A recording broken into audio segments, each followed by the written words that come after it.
It takes a while to go from founder to CEO. Founder is an easy thing to adopt. You started the business, you brought the early people together, early team, early fundraising. It's an automatic status. CEO requires investment, requires evolution of yourself, your mindset, your willingness to take challenge, to take risks. Ivan, take us back to your early journey. How did you get here? Today we have Ivan in the studio with us. Now, Ivan's story is so fascinating, from having trained at medical school to interning at DeepMind to building a healthcare company that's truly transforming lives.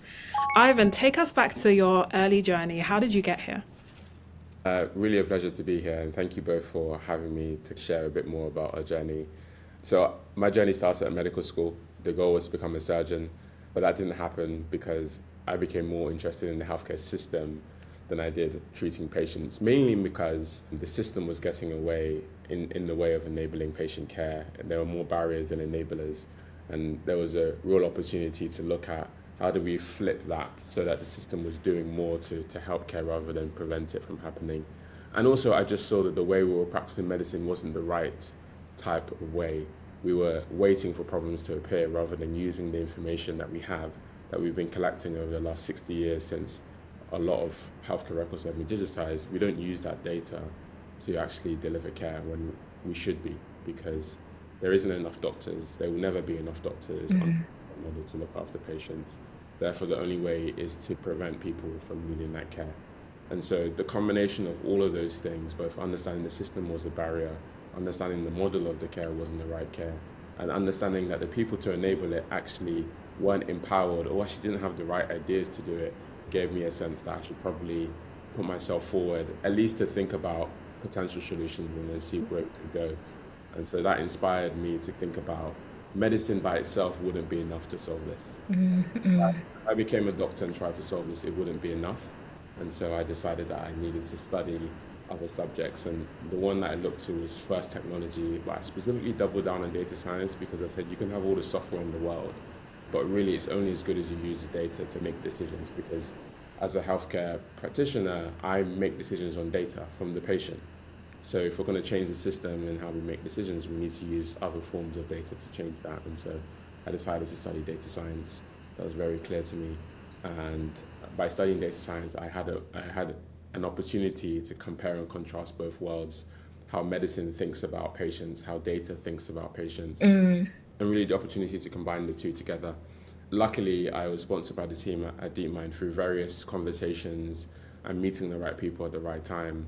So I had an opportunity to intern at DeepMind while the company, I would say, was in a transition period of embedding itself as an entity inside the big Google, but also doing the projects that I really wanted to do. Yeah. Company. The DeepMind goal is to solve intelligence, and then the secondary goal was to apply it to the most meaningful challenges in the world. And so healthcare was one of them. They had a healthcare team. That team was trying to build intelligence that would help take away the burden of care that currently sits with practitioners. I'm curious just on how you made that transition from medicine to data science. Sounds like the internship was a huge way for you to do that. How did you have the conversation with like people who knew you were studying to becoming a surgeon? Because there's the surgeon thing is quite glamorized in the world. Yeah, How did you have that conversation with people around you? I think it all depends on the people you have around you, firstly. I was very much in the crowd of medics who had circles outside of medicine. So if I was only in the medicine circle, I think I would have been very discouraged to do what I was trying to do.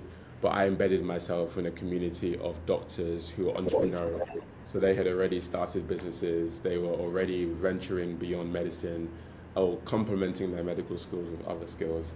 And I actually worked at some of these companies run by some of these doctors. And so I already had a sense of how magical it can be to combine your core knowledge and understanding of healthcare and medicine with other disciplines and what capabilities that can give you as an individual. So from a personal standpoint, I built confidence in making that decision by looking at other people who had gone before me, worked with them, spent time with them, seeing what they were able to accomplish. From the people around me, there were definitely people who didn't quite understand what I was trying to do. But I think that is a good thing, because actually the world is changing so quickly that if you're always doing what is understandable, then you're most likely not in the space of where things need to be. And so I think always venturing, if you have the mindset to into a space that is unknown, where you feel confident about it and you feel excited about it, the intersection of the unknowable and the excitement of what you're doing, I think is a good combination.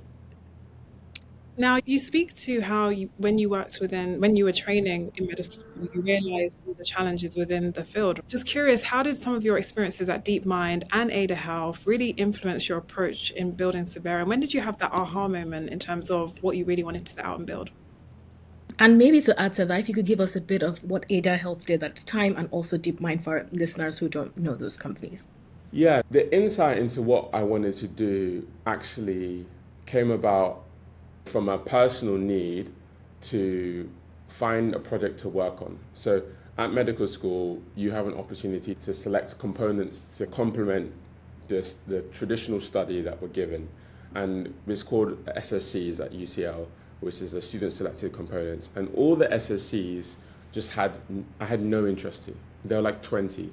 And I couldn't bring myself to spend a Friday afternoon to study any of them. But they had the last option, which is like other, which is basically where you create your own. So I basically designed my own component. And I said, I don't want to work on any of the other subjects. I just want to work on my own thing. So I had to think about something to work on.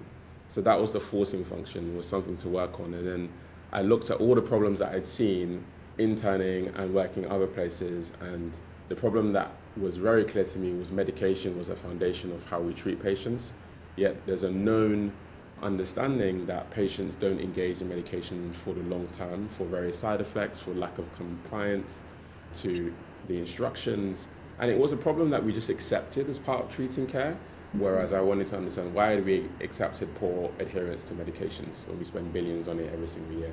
So that was my project, was to understand how to improve medical adherence using mobile technology. That was the kind of opportunity.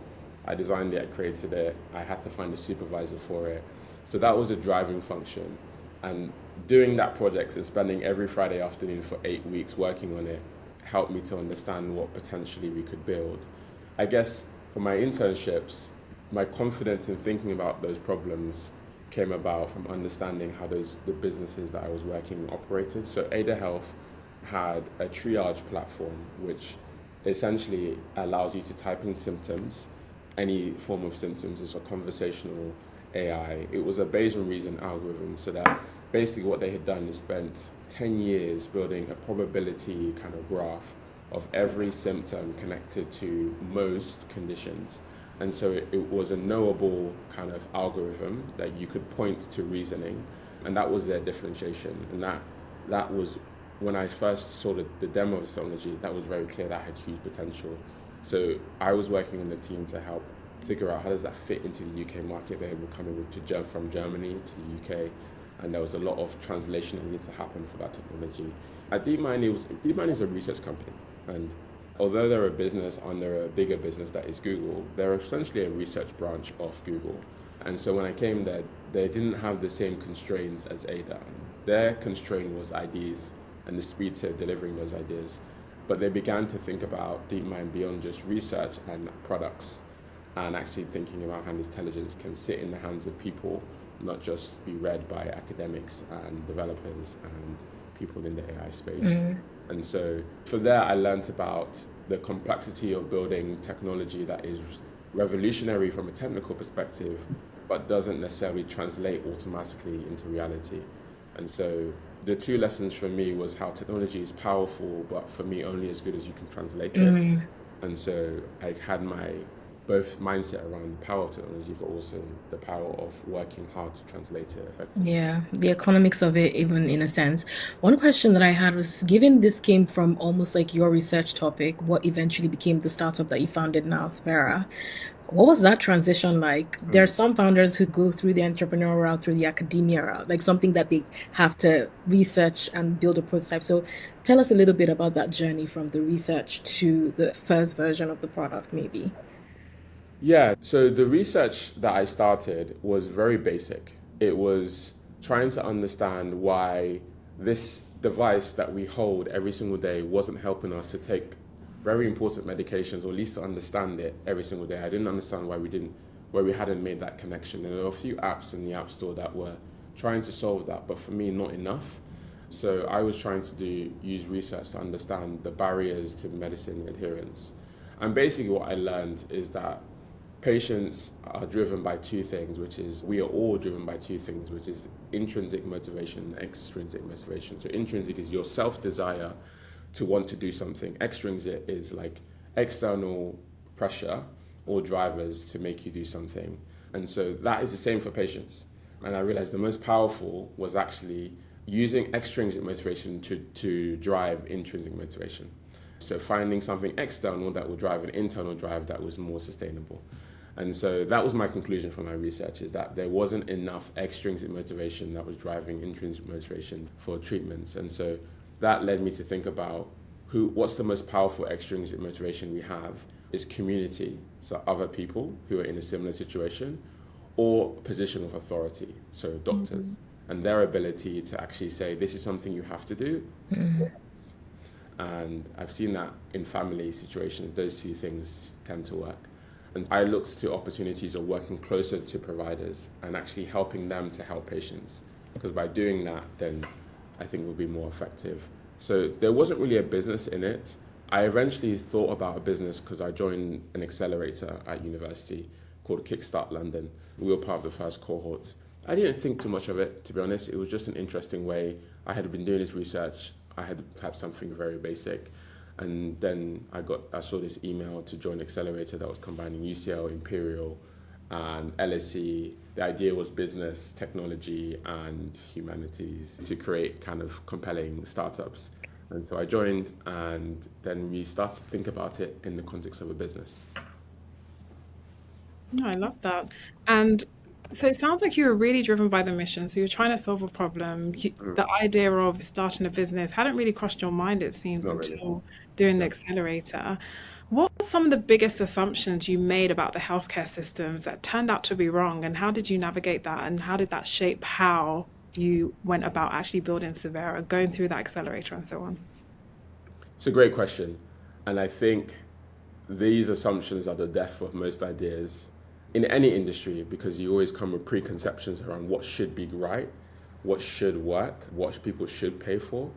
And I think any founder that's trying to start something, it's really important you understand what the reality of it is. Have your assumptions, write them down, but make sure to attest and those assumptions. Take the null hypothesis, which is to say, I'm going to go out and disprove this theory, which is a very scientific approach to taking it. Rather than trying to prove it, you actually actively try to disprove this theory. And there was a lot of disproving that we had to do. The first one was that the system doesn't pay for outcomes. That was the first thing. It's very basic, but I think it's the mistake that most people make coming into healthcare, even if you're in the industry, is that we take an assumption that the system wants patients to do well. Therefore, it will pay for anything that helps patients to do well. Not correct. How did you learn that? What specifically forced you to disprove that theory? It was simply trying to deliver the first version of the products, which was there to help patients monitor their medications, and we couldn't find an opportunity to sell it to anyone, anything. There was no one that said, I want to buy a product that will help patients to do better. In fact, the incentives to help patients take their medications were extremely weak.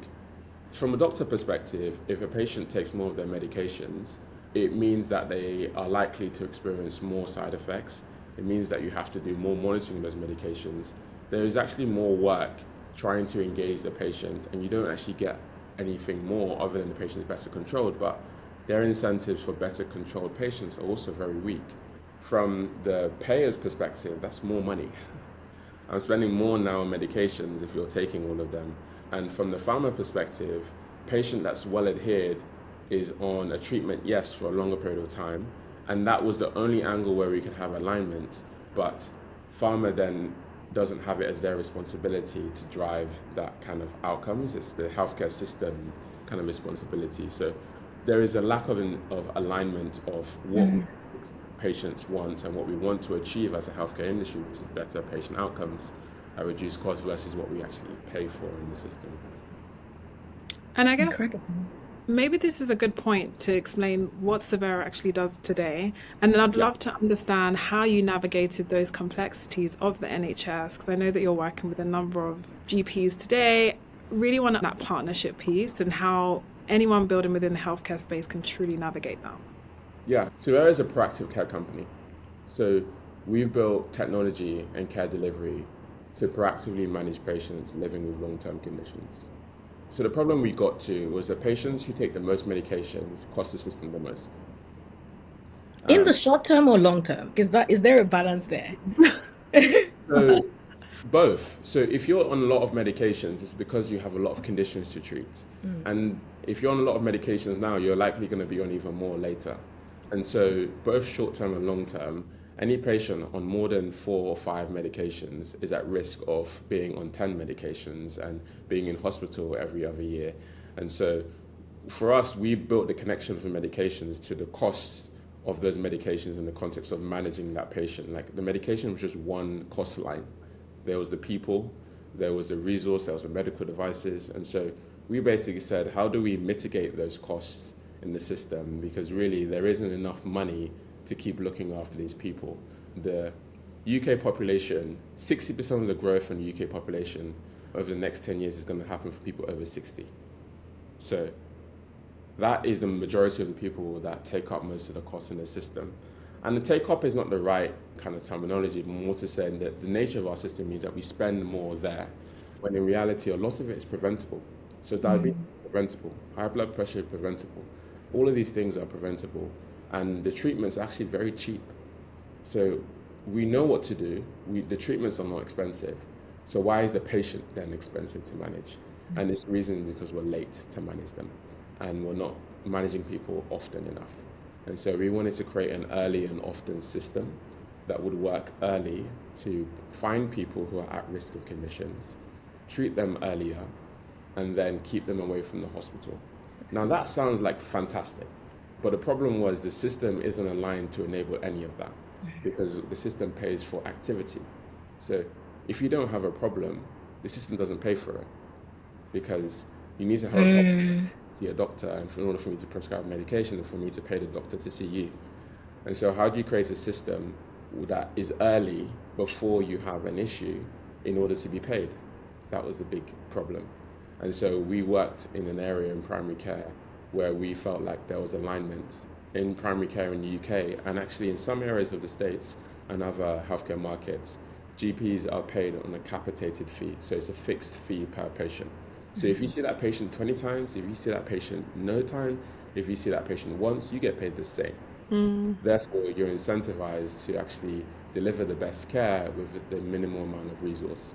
And so we designed our model around primary care because there was the financial incentive, and this is key. It's not emotional incentive, moral incentive, political incentive. That's not going to drive it. The financial incentive is the only thing that drives, because the money dictates the resources dictate how we deliver care, and that ultimately dictates the outcomes. And the NHS piece, how did you navigate the partnerships? Because as investors, we know once you hear a health tech investment and the founder is talking about we'll do partnership with NHS, all you hear is long sales cycles. It's Yeah, probably going to just grind to a halt there. So how did you navigate that? yeah. First thing to call out is that any healthcare system is never one healthcare system. It's many things in one thing. And so there is, at the high level, a separation between primary care, secondary care, and tertiary care. Tertiary care is like specialists, like Great Ormond Street or the National Neurology Hospital. Like those are specialists where they do the cutting edge, experimental kind of treatments. Then you have secondary care, which is your hospitals. Primary care is community services, from pharmacy to dental to GP practices. They are all paid differently. So when anyone says NHS, it's really important to say who and what part of this. And so from day one, we decided that we were going to focus on primary care because the power to influence was greater, because GP practices, and specifically general practices, they operate as independent businesses like SMEs. They have a budget, they have resources, they have partners. Those partners decide how they spend that budget. Technology, people, they have some flexibility to adopt new solutions. And as a startup, You need to be in an environment where either there is flexibility to adoption or there is a clear budget line to enable your adoption. And so we went towards where there was a clear flexibility of adoption, which was in primary care. Got it. Interesting. And you've said we a couple of times. How did you think about the team, given you had this medical background, went into data science, but now building a health tech? How did you figure that first core team out? Yeah, when we started, it was myself and Will. So we both were in medical school. I wanted to join this Kickstart program, I basically messaged people that I wanted to work with. And I met Will basically through my journey going through various internships. And he was interning at the same time I was interning. And we both knew about each other because basically went to the same events. And eventually we realized that we were both in the same medical school, going to similar companies. We should probably be friends. And so that's what led Will to join me on a journey. And then eventually Riz, who's a designer by background, I reached out to him personally because I was convinced that design was going to be as important as technology in delivering any healthcare solution, because fundamentally people have to use this thing. Like, it's only as good as people use it, and that is all because of design. And so I brought Riz on partly because he was part engineer, part designer, so I got two in one. I like the 2-for-1 deals. Who doesn't? So Riz came on board because he could build the first prototype and design it, and together as a team, we basically started to build a business. Cool. And then I guess as the business has grown, scaled, how have you as a leader evolved, and what have you had to really do to transition from that early stage? You were an intern, so you were basically a student still, Yeah, to 100%. then being CEO and now really navigating the growth of the company, hiring people at all different stages. Talk to us a little bit about that. The It's an evolution of the insane vision. journey. It's honestly it's an insane journey, and it's not for the faint-hearted. I'll be honest. I think anyone going into this should not do it lightheartedly, Okay. because it requires a version of yourself that you're gonna have to be extremely motivated to get there. And the short answer is I had to unlearn and relearn and unlearn constantly. And I always have to be learning from other founders, learning from people who are in the game at the moment, learning about myself. If I wasn't learning, then by definition, I was failing. And so the only way I was able to, I would say, evolve and begin to adopt the position of CEO, because it takes a while to go from founder to CEO, I'll be honest. Because founder is quite an easy thing to adopt. You started the business, you brought the early people together, early team, early fundraising. It's an automatic status. CEO requires investment, requires evolution of yourself, your mindset, your willingness to take challenge, to take risk. I think of it as a profession, and I think there's a distinction between the two. And so I had to learn what it meant to be, for me to become a CEO, not what it means to be a CEO, but what it means for me to be a CEO, which I'm still on that journey, to be very honest. But what I have learned is that it starts with a huge amount of self-confidence, and like ridiculous amount of self-confidence, because fundamentally you have to make a decision, and the decision is never going to be obvious. Otherwise, someone else can make it. The reason why you're making it is because it's not obvious. And so the only way you can make a confident decision is that you have to be confident in your ideas, in the thing you want to do and how you want to do it.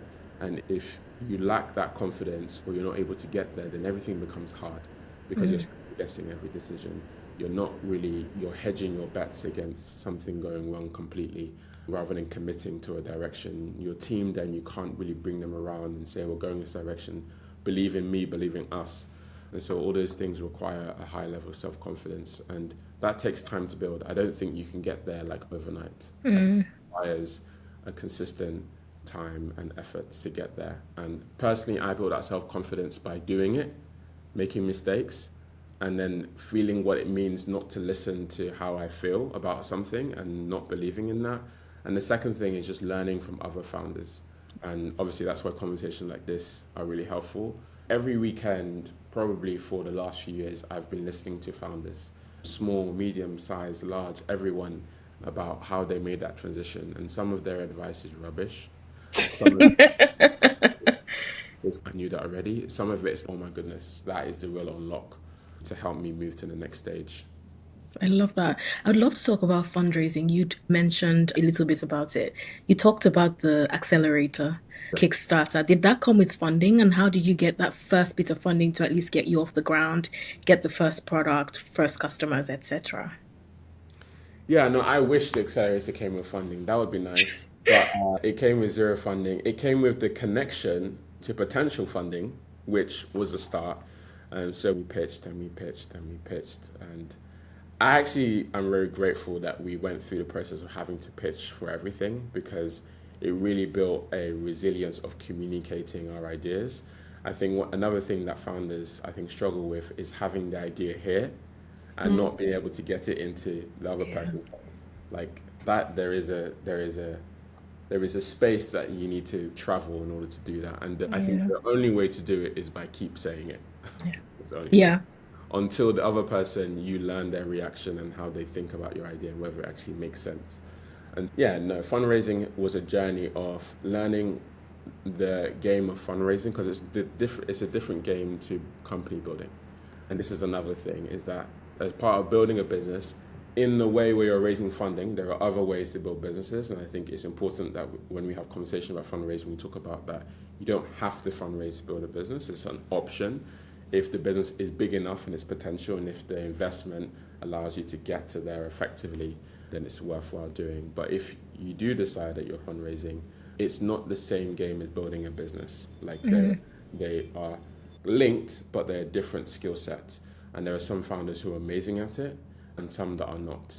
But fundamentally, it's just a skill to develop. And my journey was, again, just a journey of deciding that I wanted to do this and then finding people who had done it before, kind of sense checking like what their mistakes were before venturing into it, and then taking those opinions, because that's what they are, Yeah.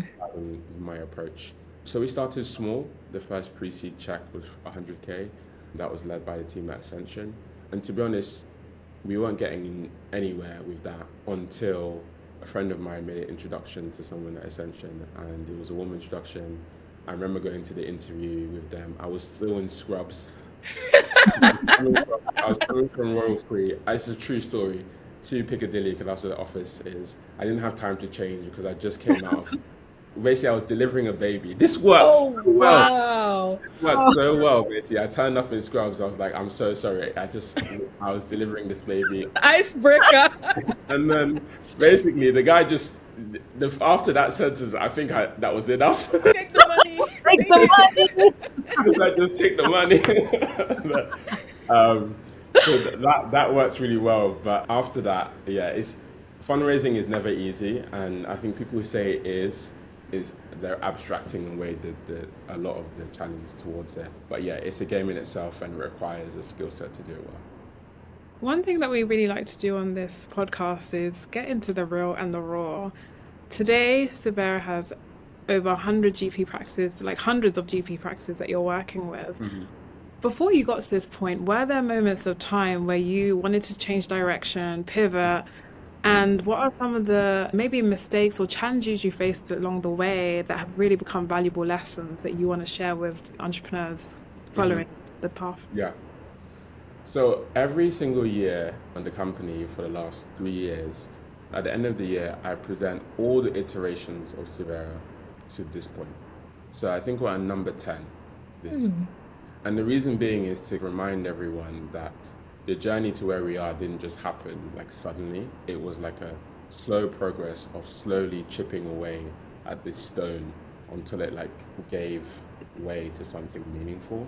And so I think the reality is that a startup has to iterate, like it has to pivot. That's not really a choice. The first idea is never the last idea. And so I think embracing that is really important. And as a company, we try to do that. Along that journey, the first idea that we had after the medication app didn't quite work. We couldn't get the traction, is that we went into kind of like remote monitoring at home. This was very much before some of the virtual wars was happening, and we were trying to figure out like monitoring at home feels like the right way to be proactive, and those devices should exist, but really, how do you get the device out to people? How do we enable it? So we moved quickly away from remote monitoring because it felt more information than people wanted. And then we quickly moved into saying we're going to focus on a condition and we're going to automate that condition, because when you're focused, you can be better. And so we went after blood pressure monitoring. And by looking at blood pressure monitoring, we could help GPs take away the workload of monitoring. We found out that 12% of all appointments in the UK for managing blood pressure. Wow. A year. 12%. 12%. So 12% of all appointments in the UK. And I actually sense checked that with a GP, and they said absolutely. If I see 12 patients, you guarantee one or two of them I'm going to be managing blood pressure. And so that felt like a big pain point. And so the first practice we worked with was practice owned by someone that I worked with at Ada. He just gave us guardrails for us to operate. And after 2 weeks, we had built an app that could ask patients for their blood pressure, and then we could send it back to the practice. And we thought, okay, if we do this early and often, we send all these patients, we'll get loads of data, and then we can use that data to triage people and manage blood pressure quickly. And they asked us to turn it off. And the reason being is because the system isn't set up to take up an amount of data. You need to be proactive. Which is true. When the system sees a patient today, it's organized the way they want to organize it. You come at the time they want you to come. Whereas if you give patient devices or information to track, they're going to produce information that you better be ready to manage, because some patients are going to produce huge amounts of information, some people less. Some you're going to have to act now, some later. Yeah. Oh, wow. I never thought that would be a problem, that the Yeah. solution actually creates a problem that you need to solve before you can solve the solution. I didn't expect it either, to be honest. So we basically had to figure out, if we're going to create all this data, we better find a way to manage it. And then we thought, but there's no one to manage it at the practice. Will they pay us to manage it? So then I said to the partner that I worked with, I said, would you pay us to manage this patient? He said, yeah. If it's cost effective, you guys see those patients and then I don't see them, that's great. And so the first GP we hired, he became the clinical team. So he would see the Wow. patients that we would surface data. And it was, when it happened, it was when the first patient came through, submitted the data in the app, Anthony called the patient. The patient was shocked because he was like, I just submitted this thing. This is not how it usually goes. I usually have to wait like maybe 6 months, maybe. He was like, why did you Joking. call me? And yeah, he managed his blood pressure. Patient was super happy. We then checked again in a couple days, and then he was controlled within 2 weeks. And so we said that's the model. So then we started with the clinic, and then that has now scaled to 150,000 patients now. We do 9 various different conditions: blood pressure, asthma, high blood pressure, high cholesterol. We're planning on other complex conditions. And so basically that's the journey of like Iterating. Yeah. It's like following the path of least resistance and where there is great adoption. While you registered as a medical device, did you have to regulate somehow? Because I know there's GDPR in the US, HIPAA compliance rules around healthcare. How did you navigate that? Yeah. So we have to be compliant for processing data, for sure. So we have to be GDPR compliant. We have to be DTAC compliant, which is an NHS approval for any technology software. We didn't go down the medical device route because we had the care team. So our technology was built for our care team and our care delivery. We didn't surface the technology for other doctors to make clinical decisions. So if our software was being used by other doctors that weren't our own, then we would have to make it a medical device because it was directing care. But because we were essentially, if a doctor decides I'm building technology to look after my patient, the doctor is liable. He says, not the technology. And so Yeah. that was the approach that we took. So we held risk at the level of the care provision, not at the level of technology. We are now moving into a space of the risk is held at the technology level because we're more operating at a greater scale. But in the beginning, it was easier to go to market with a service that was wrapped by our technology than a technology that was enabling the service. And so now are you shifting more to the technology then, having started out originally a service? And what role has AI played in the evolution of Suvera? So AI has played a very limited role, and that was very intentional. From the first jump, I said to the team, we are not building AI first. We're building the capabilities for AI first. And the reason being is because when I was at DeepMind, there was one thing I learned was DeepMind had, this is like, they had the greatest AI expertise. They spent 3 years just labeling data. 3 years, that team. 1 year building the model. So 3/4 of the work was enabling the intelligence, not building it. Right. And I think that, for me, was the missing piece for why I think AI has not been effective as it can be in healthcare, is that we jump to the intelligence rather than what we enable, the environment that we enable for The infrastructure, yeah. and that's all about the data, normalizing the data, transforming the data, fixing the missing data, enabling the messiness of the data to make sense in a machine readable way. And so all of our work, I've said to the team, up to this point, which I think we're getting to now, was to make data and create an environment for intelligence to proliferate. It's like you can't bring up a very healthy, smart, engaged child in an environment that is uncontrolled and that isn't structured and that doesn't create discipline. It's just not going to It's like be. garbage in, garbage out. It's the quality of what you actually like input that comes out. Yeah, and if we're talking about healthcare data, which is complex in itself, you need a really robust Yeah. environment to develop anything intelligent. So we wanted to create an environment where we had control over that system. So what comes in and what comes out, we control. And we could transform the data with an infrastructure for data transformation that we were confident on what we were imputing and what we were trying to understand. And so now we're at that stage, kind of 4 years in, to begin to enable that. I love it. Now, where do you see the future of chronic disease management 5 years out from today? It's going to look completely different to what it does today. So I think beyond chronic disease management, I believe every human being in the world will have a plan for their care. So really, healthcare should be a process of enabling people to live their healthiest lives. Chronic disease management should be care management. The chronic part of it shouldn't be relevant. And so I fundamentally believe that we will all be monitored ambiently in society. That data will be your data, you will own it, but you will have technology to help you make sense of that data, to help set goals for your care, for your life, whether it's weight loss, whether it's activity, whether it's longevity. You can set those goals for yourself, and then you have systems to help you achieve those goals. The role of doctors in that space will be to help assist you in the direction that you want to go. Rather than doctors being a source of answers or solutions, there will be a source of advice and to help you make sense of your own information.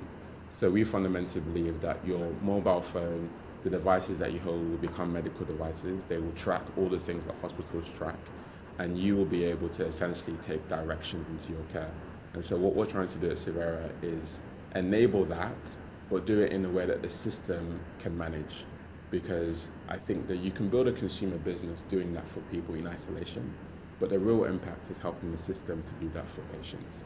And so the first point of call is to help the system shift their mindset, what we call left shift, away from this reactive hospital A&E kind of admissions approach to in the community, at home, early monitoring and management, where we pick up things early, we treat early, and then we then empower the patient to live the life in the way they want to. So it's a stepwise process. This is not a 2 year, 3 year kind of start, finished opportunity. This is 10 years plus. So we're on this road and we know how long it's going to take to get there. Okay, fantastic. So one thing we love to do at the end is just get some retrospective insights from you. If you could go back to Ivan just as you started, what would you tell him? What do you think he needed to hear? Very quickly, so that maybe someone who's listening, if that is relevant to them, they can take that too. So the advice I would give to my younger version starting off at Suvera would be to test your assumptions. Have a list of assumptions in your space, wherever you are, that you need to be true in order for this to be successful, and disprove them as much as you can. And if you can't disprove them, great. Your assumptions, then you can run with, you can build a business. But if you can, then pivot, move on. And I think if we had done some of that sooner, I think we would have got to a place where we were more confident in the model rather than changing more things as we were growing. Because I think growth requires a really strong foundation, and that foundation needs to be stress tested. So that's what I would say is test all your assumptions as much as you can. I love it. And are there any resources that have been very helpful for you? Books, podcasts, anything that, you go to for insight, for wisdom? I would say I really enjoy hearing stories. So the podcast that I listen to, the First Round podcast, I think is a great podcast. It's called In Depth. I think that's a really great. I would go back to the beginning of all their episodes and just reel through some of those. Like they go in depth into stories of how people built products and how they commercialize them. I think those are really great. I think YC's content on starting businesses is great because it's quite easy to digest, it's very direct. My caveat is it's very SaaS focused. So I think about it from that lens. All the advice may not apply to people in what they're trying to build. And it's also a more VC backed kind of model approach to business, again, just to call that out. But I think the mindset of your customer is important, build progressively to learn, and don't be afraid to change, I think is really helpful. Yeah, so those are the two I'll call out at the moment. One that I really dived into is the Founders Podcast. David Senra? Yes, yeah, just like Yeah. great.